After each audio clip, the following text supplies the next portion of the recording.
আসসালামু আলাইকুম, আশা করি সবাই ভালো আছেন। আজকে এসে পড়ছি নতুন একটা ভিডিও নিয়ে। আজকে রান্না করা হইতেছে এই যে এই জায়গায় নিয়েছি সিম আর মূলা। আজকে সিম আর মূলা দিয়ে খুব মজার একটা তরকারি রান্না করাম। সিম আর মূলা দিয়ে রান্না করাম। এই যে মাছ, এই জায়গায় কিন্তু আমি গুন্ডা মাছ নিছি। মাছগুলো কিন্তু আগে থেকে কাটা ছিল, এই জন্য দেখাইতে পারি নাই। তো এই যে দেখেন, এই মাছগুলোর নাম হয়েছে গুন্ডা মাছ, যে ছোট ছোট আঁশ থাকে শরীরের মধ্যে। এই মাছগুলো কিন্তু খাইতে অনেক মজা, যে কোনো কিছু দিয়ে রান্না করে খাওয়ানো যায়, খাইলে অনেক ভালো লাগে।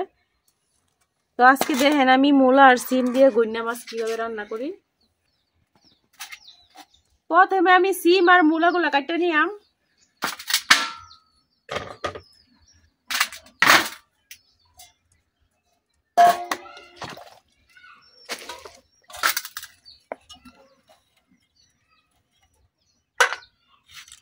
প্রথমে আমি সিমগুলো কাটতে নিতেছি।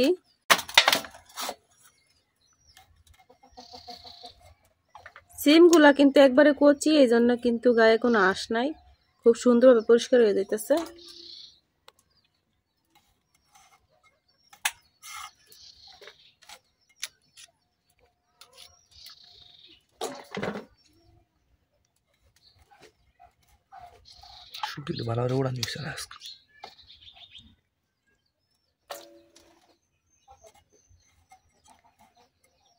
তো আমি কিন্তু এভাবে এখন সবগুলো সিম কাটতে নিলাম। আমার সিমগুলা কিন্তু কাটা শেষ, এখন আমি মূলাগুলো কাটতে নিতেছি।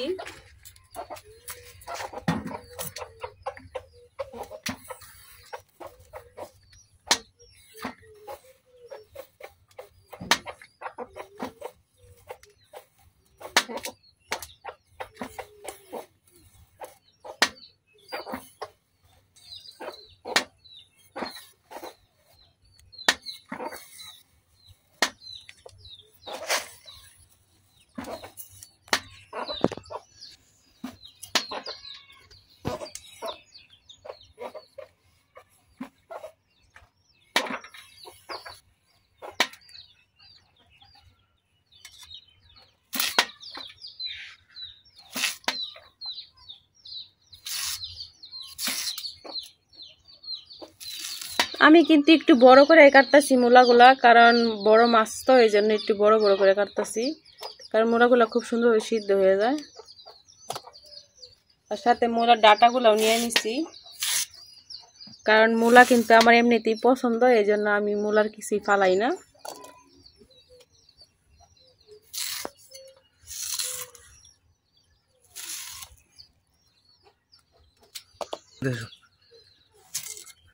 এখন আমি সবগুলা মূলা এভাবে কাটতে লইয়াম। আমার মূলাগুলো কিন্তু কাটা হয়ে গেছে। কাটকে আমি মূলা আর সিম সবকিছু একসাথে পরিষ্কার করে ধুয়ে নিছি। এই যে এখন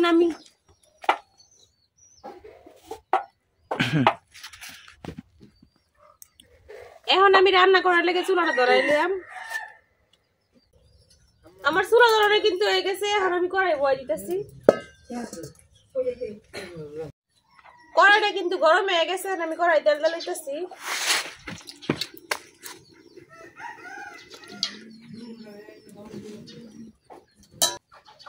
এখন তেলের মধ্যে দিয়ে দিতেছি কাটে রাখা পেঁয়াজ।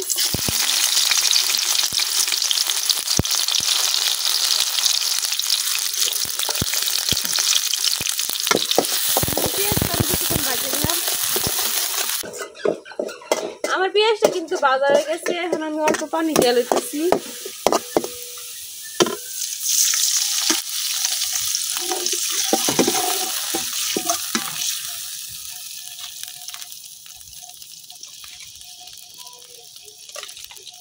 এখন দিয়ে দিতেছি অল্প আদা বাটা,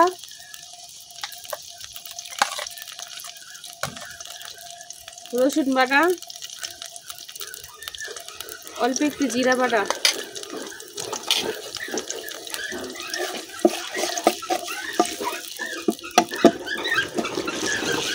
এখন এই জায়গায় এক এক করে সব গুঁড়া মশলা দিলাম।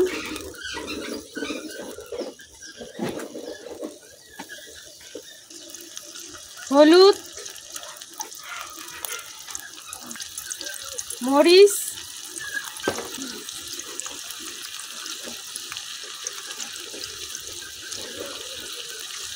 ধনিয়া, লবণ,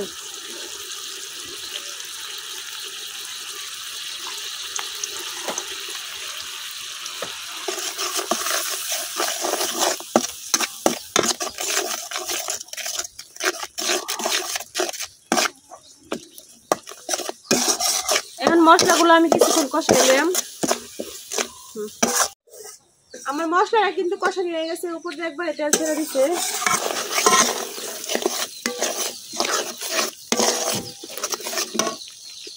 এখন আমি দিয়ে দিলাম কাটতে রাখা সিম আর মূলা।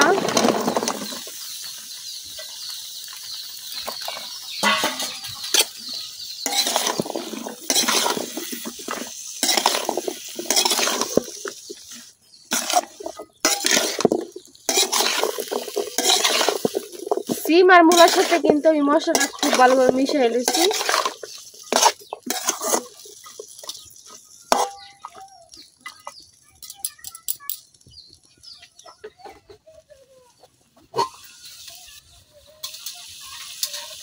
এখন ডাইকা কিছুক্ষণ কষায় নেম।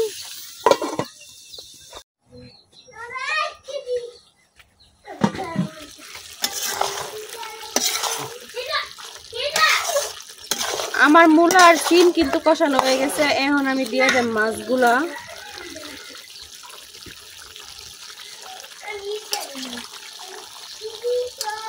মাছগুলা কিন্তু আমি আজকে বাজা দিই নাই, কারণ এই মাছগুলো বেশিরভাগ এমনিতে কাঁচা রান্না করলে বেশি ভালো লাগে ভাজা ছাড়া আর কি। এখন আমি মূলা আর সিমের সাথে মাছগুলো কিছুক্ষণ কষায় নেই।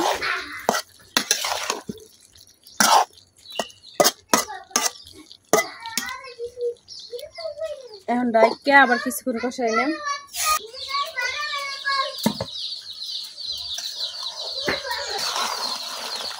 মূলা আর সিমের সাথে কিন্তু আমি মাছটাও খুব ভালোভাবে কষাই নিয়েছি।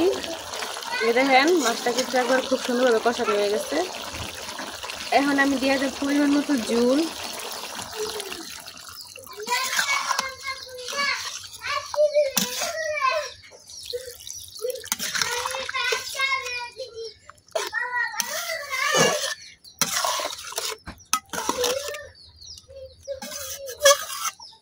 আমরা কিন্তু তরকারিতে একটু ঝোল বেশি খাই, এজন্য কিন্তু একটু ঝোল বেশি দিতেছি।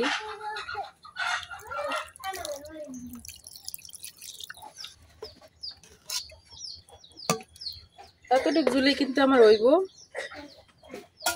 এখন আমি ডাইটটা কিছুক্ষণ রান্না করে নেব।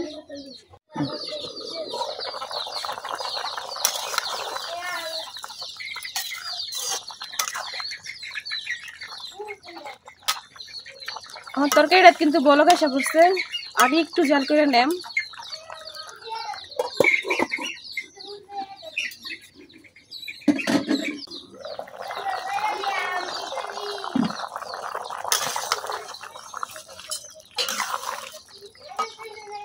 আমার তরকারিটা কিন্তু হয়ে গেছে, এখন আমি নামাই নেম।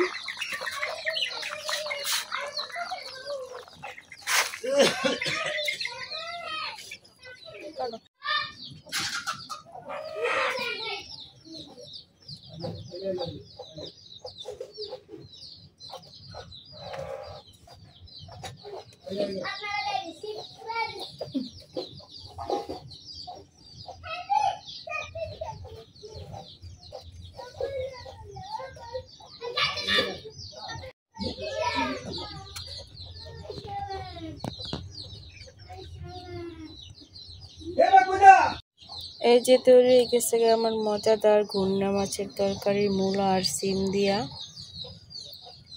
তো এই মাছগুলো বেশিরভাগ কিন্তু ভাজি ছাড়া রান্না করলে খাইতে ভালো লাগে, তো এই জন্য আমি ভাজি ছাড়াই রান্না করছি। দেখতেই পারতেছেন আমার তরকারি কালারটা কত সুন্দর হয়েছে। তো আজকে ভিডিও এই পর্যন্তই। সবাই ভালো থাকবেন, সুস্থ থাকবেন। আল্লাহ হাফেজ।